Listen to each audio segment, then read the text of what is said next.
আজকে আহত তৃণমূল কর্মীর বাড়িতে গেলেন, তার সাথে কথা বলে দেখা করলেন।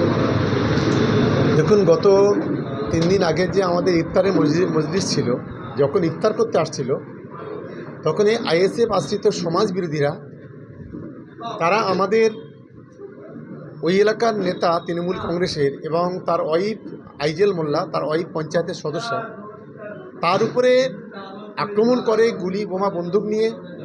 তার একটা চোখ এখনও পর্যন্ত দেখা পাচ্ছে না। কয়েকদিন হসপিটালে থাকার পর সে বাড়ি ফিরেছে। তাকে আজকে দেখতে গেলাম, প্রায় কয়েক হাজার মানুষ এখানে উপস্থিত ছিল। আমরা এই পরিবারের পাশে আছি।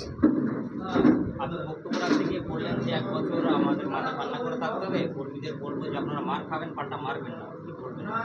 এটা আমরা আমাদের পরিষ্কার কথা বলছি, 2024 আমরা শান্তিপূর্ণভাবে ভাঙড়ে ইলেকশন করেছি। তাতে আমরা 87,000 ভোটে জয়লাভ করেছি।